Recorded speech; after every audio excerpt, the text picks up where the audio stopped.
The Battle of 12 Worlds began at the same moment across the galaxy, as 200 Shadow Fleet vessels emerged from hidden gates at each of the besieged planets, catching the Dominion forces completely by surprise on the Sar Prime, a world of gentle beings who had never known war. Dominion landing ships were descending on the capital city when human destroyers appeared in the sky above them, and gravity lances tore through the invasion force before a single soldier could touch the ground. On the frozen moon of Calith, where refugees had gathered in underground shelters waiting for death, the thundering of Dominion weapons suddenly stopped, replaced by the strange silence of ships that had been crushed into nothing by forces they could not understand at every world. In every battle, the story was the same. The Dominion had expected easy slaughter, and instead they found humanity standing in their path. Supreme Archon Kethvalum commanded his forces from the bridge of his flagship, the Predator's Claw, watching in growing rage as his fleet crumbled at every location. "This is impossible," he roared, his claws gouging deep scratches into the arm of his command chair. "They cannot be everywhere at once. No fleet can do what they are doing."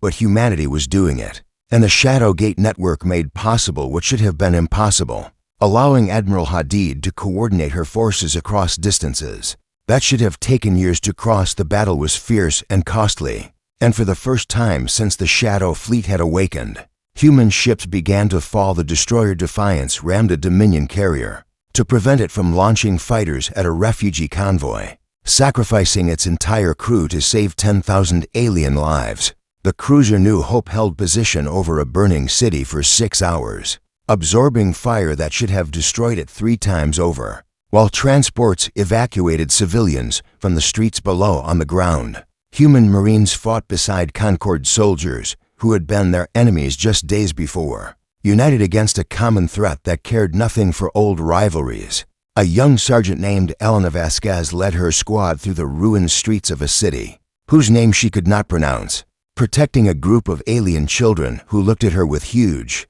terrified eyes. "It's okay," she told them, not knowing if they could understand her words, but hoping they could understand her tone. "We're going to get you somewhere safe, I promise." She kept that promise, carrying the smallest child in her arms as her squad fought through 3 Dominion checkpoints. And when they finally reached the evacuation zone, the children's parents wept with a joy that needed no translation. Stories like this, repeated across all 12 worlds, acts of courage and sacrifice that proved humanity had come not as conquerors, but as protectors. The tide of battle turned slowly but surely, and the Dominion forces began to fall back, their aggressive tactics failing against an enemy that seemed to care nothing for the usual rules of war. Supreme Archon Kethvalum finally understood that he had made a terrible mistake. He had thought that humanity's refusal to join him was a sign of weakness, but now he saw that it was something far more dangerous.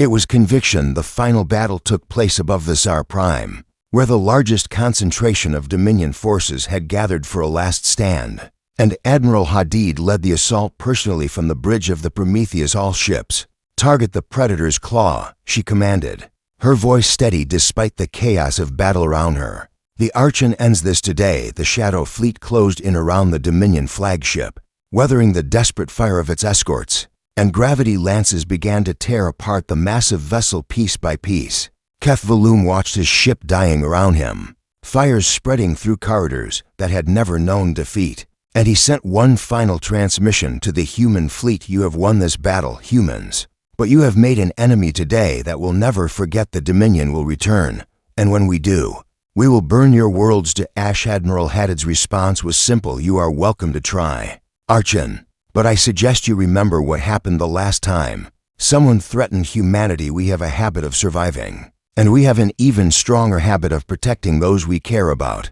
The Predator's Claw broke apart under the sustained fire of a dozen human warships, and Supreme Archon Kethvalum died in the explosion, his threats silenced forever. When the battle ended, the Dominion fleet had been reduced to a handful of fleeing vessels, and the 12 worlds that had faced extinction now looked up at skies filled with human ships that had come from across the galaxy to save them. The aftermath of the Battle of 12 Worlds changed everything. Species that had never spoken to each other before began to talk, sharing stories of human soldiers who had died protecting alien civilians, of human medics treating alien wounded, of human ships standing between death and those who could not defend themselves. High Arbiter Thiessen, his pride shattered by his defeat at human hands weeks before, addressed the survivors of the Concorde with a humility that no one had ever seen from him.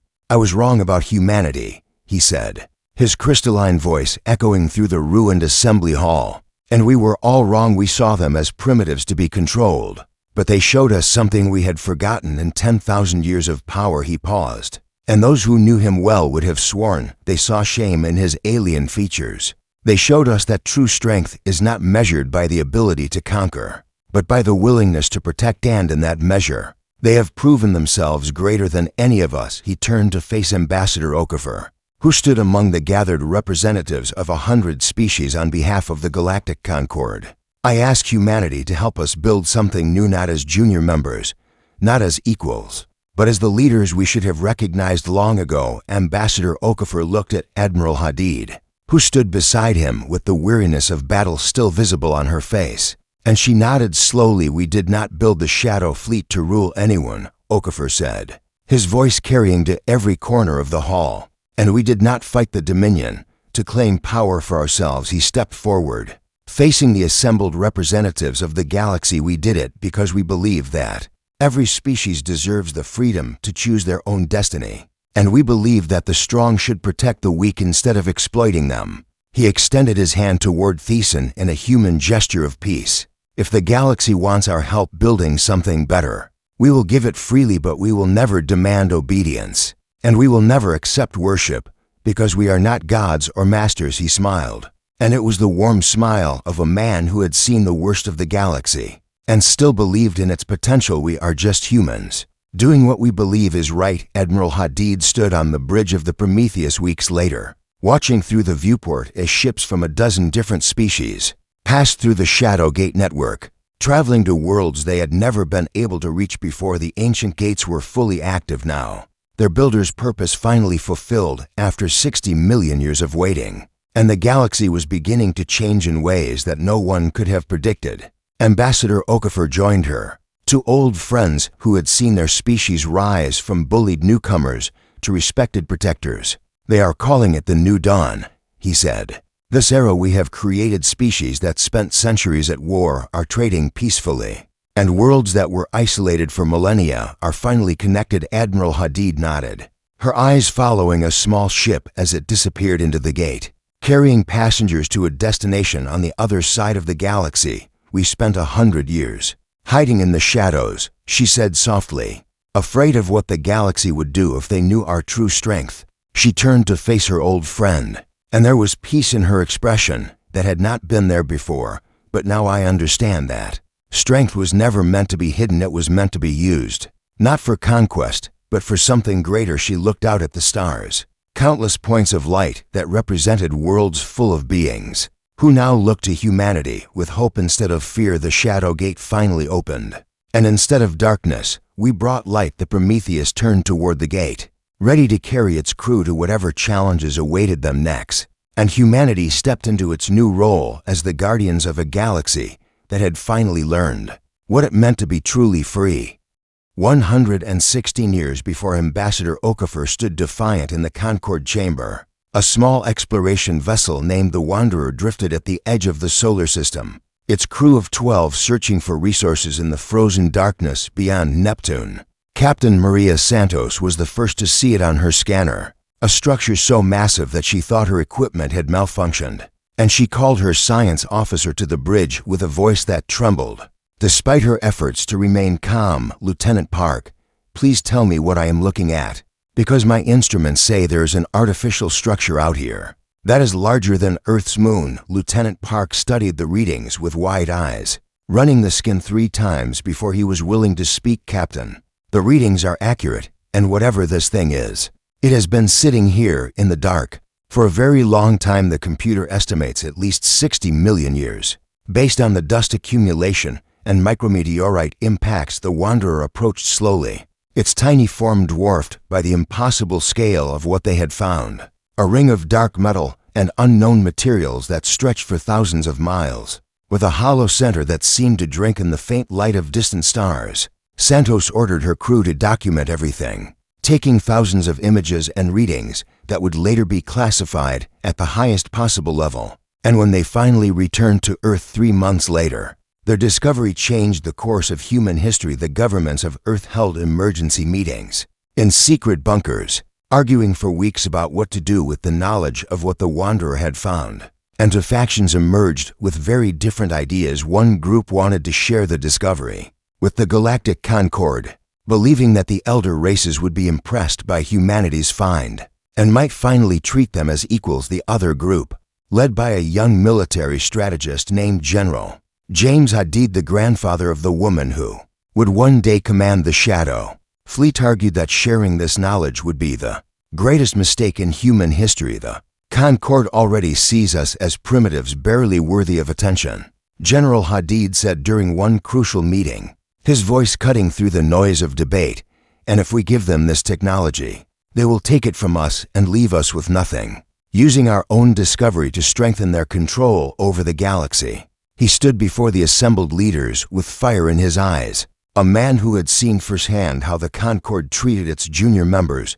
But if we keep this secret, if we study this gate and learn its secrets for ourselves, we can build something that will ensure humanity's survival no matter what the future brings. His words carried the weight of truth, and after 3 more weeks of debate, the decision was made. Humanity would tell no one about the Shadow Gate, and they would begin the greatest secret project in the history of their species. Over the next century, everything changed while nothing seemed to change at all on the surface. Humanity continued to play the role of obedient junior members of the Concord, accepting insults and unfair treatment with forced smiles, sending their small fleet of outdated ships on minor missions that the elder races considered beneath them, but beneath the surface. In hidden facilities scattered across the solar system, human scientists and engineers worked day and night to unlock the secrets of the ancient gate.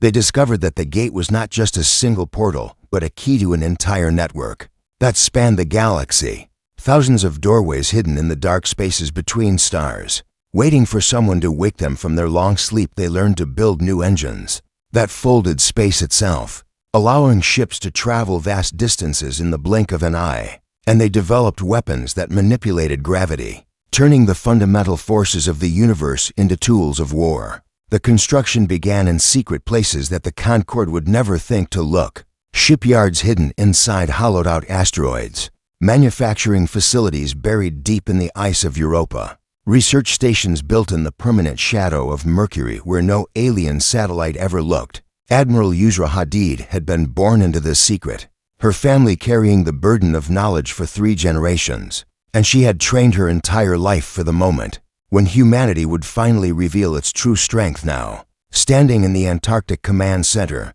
as the activation signal spread across the solar system, she watched the main display with tears in her eyes as icons began to light up one by one. Admiral, the Prometheus is responding from Asteroid Base 7, an officer called out, her voice shaking with emotion. And the ship reports all systems operational after 70 years of standby mode. Another officer spoke up immediately after. The carrier group at Europa Station is coming online. 12 ships including the dreadnought Humanity's Pride, and they will be ready for deployment within 6 hours. More reports flooded in from every corner of the solar system, hidden bases revealing themselves for the first time, each one adding more ships to the count that grew larger with every passing minute. Admiral Hadid walked slowly through the command center, looking at each of her officers in turn, men and women who had dedicated their lives to a secret they could never share with family or friends. I know many of you have wondered if this day would ever come,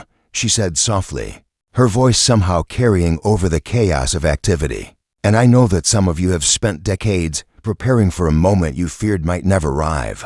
She stopped at the central console and turned to face them all. But the day is here. And all of our sacrifices, all of our patience, all of the generations who came before us and kept this secret safe, it all matters now. On the display, the count continued to climb. 500 ships, then 800, then 1,000, each one representing years of hidden work and careful planning. In 72 hours, the Concord will send their fleet to conquer Earth. Expecting to find a helpless world defended by a handful of outdated vessels, Admiral Hadid smiled. And it was the smile of a predator that had finally decided to stop pretending to be prey instead. They will find the Shadow Fleet, 2,400 warships equipped with technology that will make their most advanced weapons look like children's toys. And they will learn that humanity is not a species to be conquered. We are a species that conquers our own fear and builds our own future. She pressed a button, and a new image appeared on the main display. The Shadow Gate,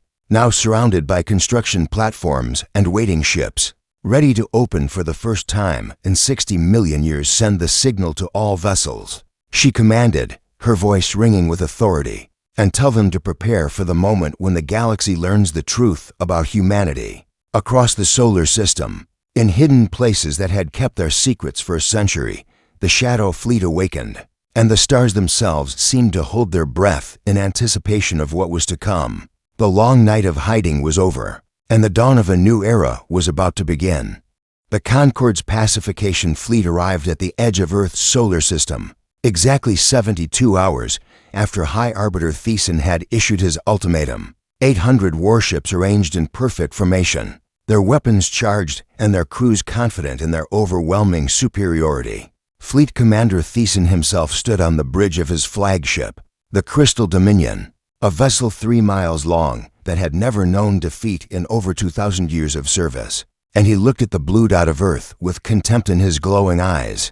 "Open a channel to the human world," he commanded, his voice carrying the absolute certainty of someone who had crushed rebellions before and expected this one to end the same way. The communication officer obeyed, and Thiessen's image was broadcast to every screen on Earth, every satellite, every device capable of receiving the signal. "People of Earth, your government has made a terrible mistake, and you have one final chance to correct it before we are forced to take action." He paused, letting his words sink in, enjoying the fear he imagined spreading across the primitive human world. "Surrender Ambassador Okafor and your entire military command. Disarm your fleet and accept the governance of a Concord-appointed administration. And if you do this within the next hour, we will show mercy, but if you refuse, there will be no mercy, only conquest." The response came not from Earth but from somewhere much closer, a calm female voice that somehow broadcast on the same channel without any detectable source. "Fleet Commander Thiessen, this is Admiral Yusra Hadid of the Terran Shadow Fleet, and I must inform you that you are trespassing in sovereign human space." Thiessen's officers exchanged confused glances, searching their sensors for the source of the transmission, but finding nothing. "There is no such thing as a Shadow Fleet, human," Thiessen replied with amusement in his voice, "and your pathetic attempt at psychological warfare will not save you from what is coming. Look toward Jupiter," Admiral Hadid said simply, "and then tell me again what you think you know about humanity." Every sensor in the Concord fleet turned toward the distant gas giant at the same moment, and what they saw there made even the most experienced officers freeze in shock. A ring of absolute darkness had appeared in space, a circle of nothing that seemed to swallow the light of stars, and it was growing larger with every passing second, expanding until it stretched for hundreds of miles in every direction. "What is that thing?" Thiessen demanded, his voice losing some of its confidence for the first time. "And what kind of trick are you trying to play that is not a trick?" "Commander, that is the Shadow Gate, and it has been waiting in the darkness of our solar system for 60 million years, until humanity was ready to wake it up." The gate finished expanding and pulsed once with a light that hurt to look at, and then ships began to emerge from its depths. Warships unlike anything the Concorde had ever seen. They came in formations of 12. Sleek vessels covered in dark hulls that seemed to shift and flow like liquid metal. And they kept coming, more and more of them pouring through the gate in an endless stream. The Concorde officers counted frantically, their instruments struggling to track the flood of new contacts. And the numbers climbed higher and higher. 200 ships, then 500, then 1,000, and still they came. Admiral Hadid's voice returned, calm and measured despite the chaos unfolding on Concorde sensors. "You are outnumbered nearly 3 to 1, Commander, and our technology is several generations beyond anything the Concorde has ever developed. So I am going to give you the same choice you gave us." The Shadow Fleet finished emerging from the gate and arranged itself in a formation. that surrounded the Concorde vessels on 3 sides, leaving only one path of retreat: withdraw from our solar system now, and we will let you leave in peace, but if you fire a single weapon, we will respond with everything we have. Thiessen stared at the tactical display, his crystalline mind struggling to process what he was seeing, and rage began to replace his shock. "This is impossible," he shouted, his voice cracking with fury. "And you cannot have hidden this from us for a century. We monitor everything. We know everything. And this must be some kind of illusion." He turned to his weapons officer with fire in his eyes. "All ships open fire on the nearest targets, and show these humans what happens when primitives dare to challenge their betters." The Concorde fleet unleashed everything it had, thousands of energy beams and missiles streaking toward the Shadow fleet in a storm of destruction that should have torn the human ships apart, but the weapons never reached their targets. The Shadow fleet ships phased out of existence at the moment of impact, their hulls shifting into a state that the Concorde's weapons could not touch. And then they phased back and returned fire. Gravity lances struck the Concorde vessels, concentrated beams of warped spacetime that crushed everything they touched, and ships that had served for thousands of years were reduced to compressed spheres of twisted metal in seconds. The battle, if it could even be called a battle, lasted 11 minutes. When it was over, 600 Concorde ships had been destroyed or disabled,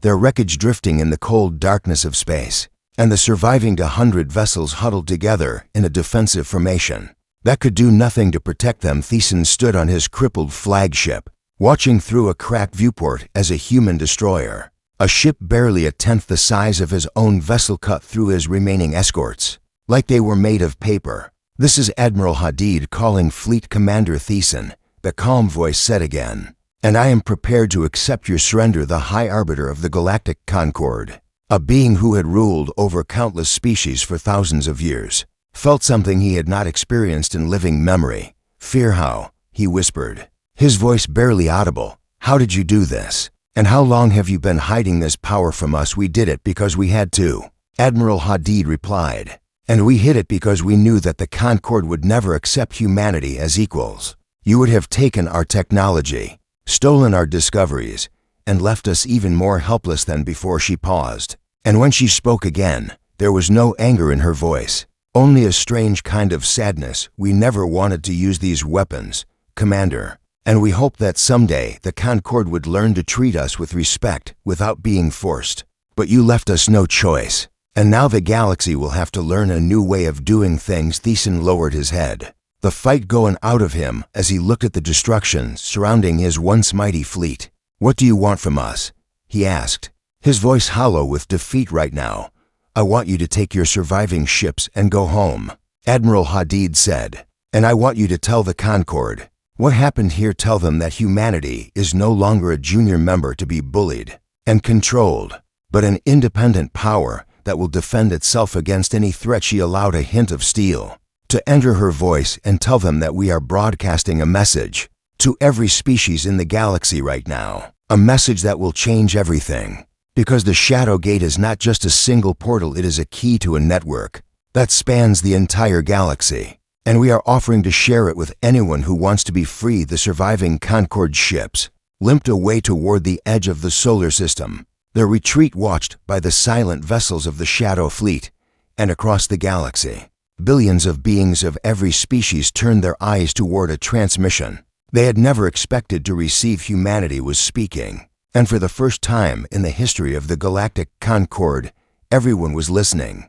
The Great Hall of the Galactic Concorde stretched for nearly a mile, its crystalline walls catching the light of 3 artificial suns that floated near the domed ceiling, and Ambassador Kenji Okafor walked through it alone, his footsteps echoing against the polished floor as thousands of alien eyes watched him. From their elevated seats, he was a tall man with gray hair and a calm face that showed no fear, though he knew what was coming, and he had prepared for this moment his entire life. Just as his father had prepared, and his grandfather before him, the Concorde had ruled the galaxy for 10,000 years, a coalition of 12 elder races who believed themselves the rightful masters of all intelligent life, and they had allowed humanity to join their ranks 120 years ago, not as equals, but as servants who should feel grateful for the privilege of existing, High Arbiter. Thesan rose from his throne of living crystal, his body a towering figure of sharp angles and glowing veins that pulsed with cold blue light.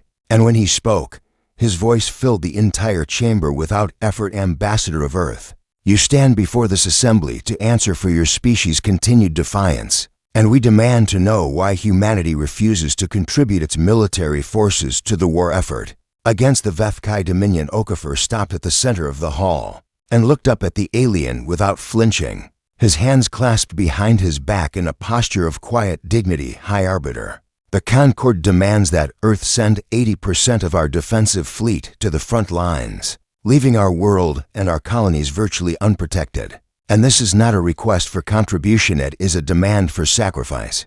That no other member species has been asked to make. A ripple of angry murmurs spread through the assembly, and creatures of 100 different shapes shifted in their seats, their translators converting the sounds into hisses of disapproval. Thesan's crystalline face showed what might have been amusement, a slight tilting of his geometric head. You are young, Ambassador, and your species is young, barely out of your cradle world for 2 centuries, and you do not understand your place in the order of things. So let me explain it clearly. He gestured with one long arm, and a holographic display appeared in the air, showing Earth as a tiny blue dot among the vast territories of the Concord. Humanity exists because we allow it, and your little fleet of outdated warships exists because we find it amusing to watch you play at being a spacefaring civilization. But make no mistake, you are not our equals, you are not our allies, you are our property. The chamber fell silent as Thesan let those words hang in the air, and Okafor felt the weight of every gaze upon him. Alien minds waiting to see him grovel and beg for mercy as humans had always done. But Kenji Okafor was not like the ambassadors who came before him, and he knew something that Thesan and all the elder races did not know, a secret that humanity had kept for over a century. He smiled, and it was not the smile of a frightened man. High Arbiter, I must respectfully decline your generous offer, and furthermore, I must inform you that Earth will no longer be participating in the Galactic Concord in any capacity.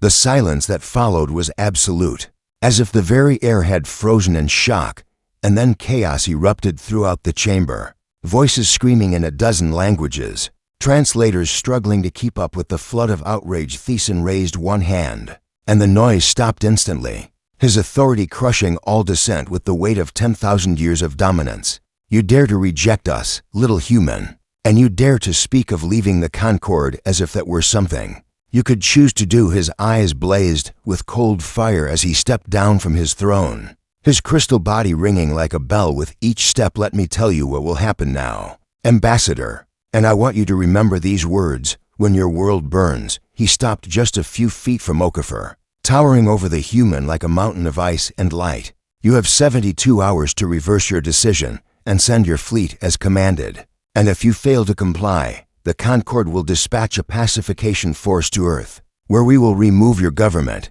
dismantle your military, and install proper leadership that understands obedience. Okafor looked up at the alien without fear, and his smile never wavered. High Arbiter, humanity has been waiting for this moment for a very long time, and I think you will find that we are not the helpless primitives you believe us to be. He reached into his jacket and removed his small communication device, pressing a single button that sent a coded message across the vast distance of space to a world that the Concord thought they understood. The message was simple, just 5 words that would change the galaxy forever. The long night ends now. Thesan watched the human with contempt, seeing nothing but empty defiance from a doomed species. Your time is running out, Ambassador, and when we come for Earth, there will be no mercy. Okafor turned and walked toward the exit, his footsteps steady and unhurried, and just before he passed through the great doors, he looked back one final time. High Arbiter, I suggest you enjoy these last 72 hours,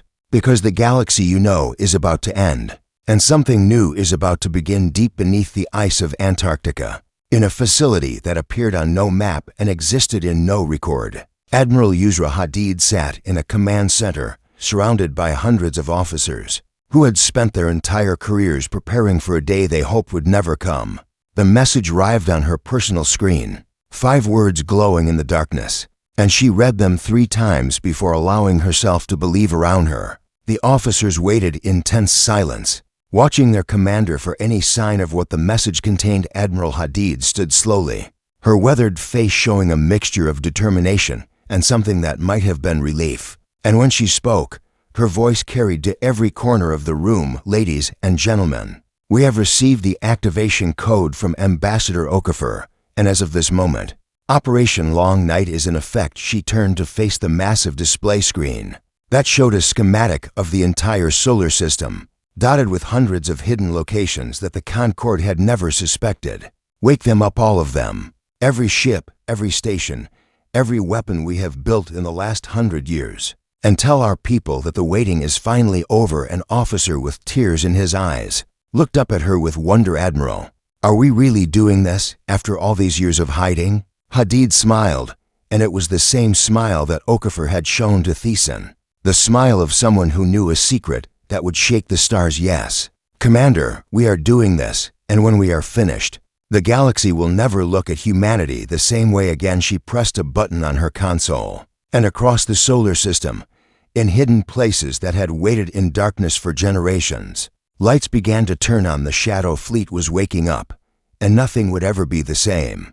The news of humanity's victory spread across the galaxy like fire, carried by 1,000,000 transmissions and whispered in 1,000,000,000 languages. And within days, the entire balance of power that had stood for 10,000 years began to crumble. Species that had lived under Concorde rule for centuries suddenly found the courage to ask questions they had never dared to ask before. And on dozens of worlds there were protests, uprisings, and demands for independence that the weakened Concorde could no longer suppress.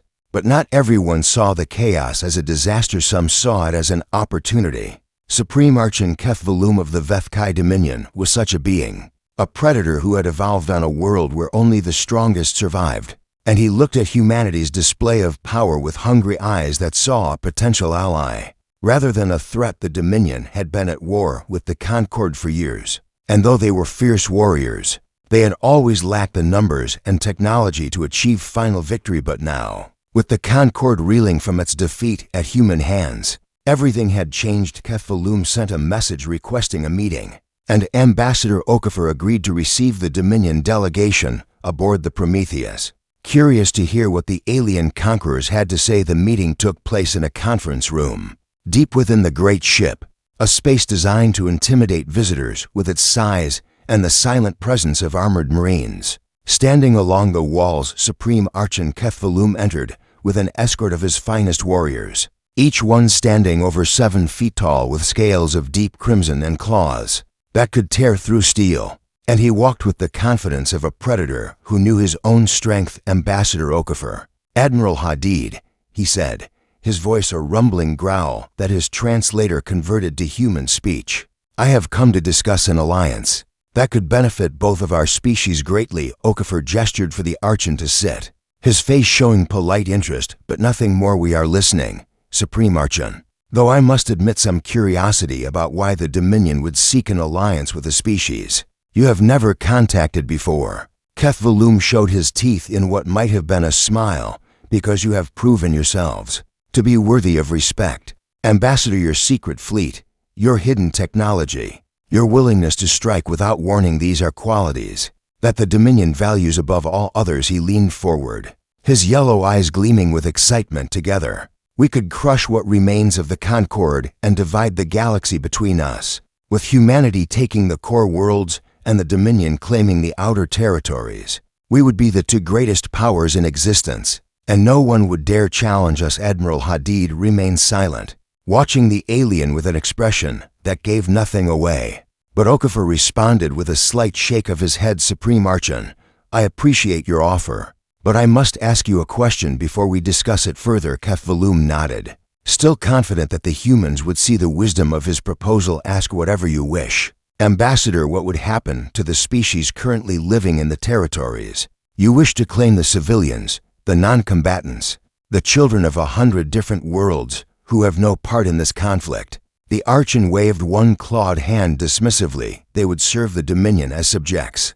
Of course, providing labor and resources for our continued expansion. Those who resist would be eliminated, and those who submit would be allowed to live in whatever capacity we find useful." He paused, studying the human faces for signs of agreement. "Surely you understand this, Ambassador. The strong rule, and the weak serve.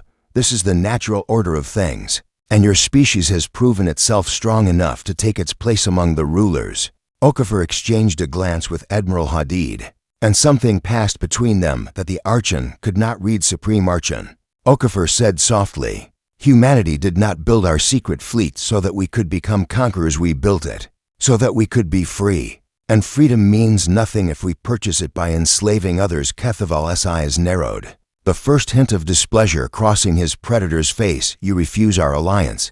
he asked, his voice dropping to a dangerous growl. "We refuse to participate in conquest and slavery," Admiral Hadid said, speaking for the first time. "And we refuse to stand by while innocent people are slaughtered or enslaved, regardless of what species they belong to." She stood, her posture making it clear that the meeting was over. "The Dominion is free to continue its war against the Concord, but humanity will not be your partner in genocide, and if you threaten innocent populations, you should know that our fleet can reach any point in the galaxy through the Shadow Gate network." The Archon rose slowly, his warriors tensing behind him, but he was not foolish enough to start a fight on board a human warship. "You will regret this decision, humans," he said, his voice cold with barely contained rage. "And when you see what the Dominion does to those who reject us, you will wish you had chosen differently." He turned and left without another word, his escort following close behind. 3 days later, the Dominion proved that his threat was not empty. 12 worlds across Concord space came under simultaneous attack. Not military targets, but civilian populations, cities of beings who had never raised a weapon in their lives. And the Dominion fleet made no effort to minimize casualties. The message was clear. This was punishment for humanity's refusal, and every death was meant to weigh on human consciences. Admiral Hadid received the reports in the command center of the Prometheus, watching footage of burning cities and fleeing refugees, and her hands clenched at her sides until her knuckles turned white. "How many?" she asked quietly. "Preliminary estimates suggest over 2 billion casualties across all 12 worlds if we do not intervene," her tactical officer replied. "And the Dominion fleet is making no effort to hide their intentions. They want us to see what they are." Doing. Ambassador Okafor stood beside her, his face gray with the weight of what they were witnessing. "This is happening because of us," he said, his voice heavy with guilt. "Because we refused their alliance." Admiral Hadid turned to look at him, and there was fire in her eyes that had not been there before. "No, Ambassador, this is happening because the Dominion are monsters who would slaughter innocents to prove a point. And the only choice we have now is whether we let them succeed or whether we stop them." She turned to face her command staff, officers who had spent a century preparing for a war. They never wanted to fight. "The Shadow Gate network can take us to any of those 12 worlds in seconds, and we have enough ships to engage the Dominion at every location simultaneously." She paused, letting the implications sink in. "If we do this, we will be committing humanity to a war that we did not start, and that may not end quickly. We will lose ships, and we will lose lives, and we will be fighting for people who may never thank us." The command center was silent, every eye fixed on the Admiral as she continued. "But we will also be sending a message to the galaxy about who we are and what we stand for. We built this fleet in secret because we were afraid, but we do not have to use it in fear." She looked around the room at the faces of men and women who had never expected to be heroes. "We can use it to be something better than the Concord or the Dominion. We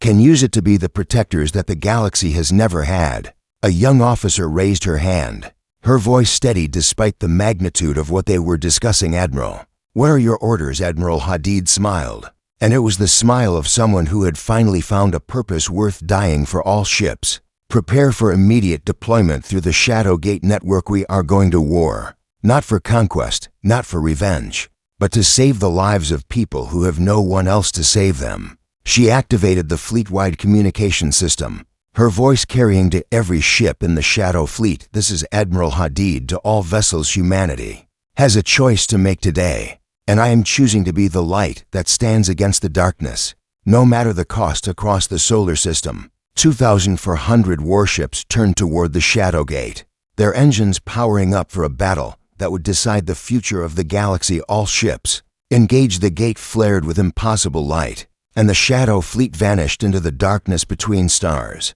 racing toward 12 distant worlds where billions of innocent lives hung in the balance.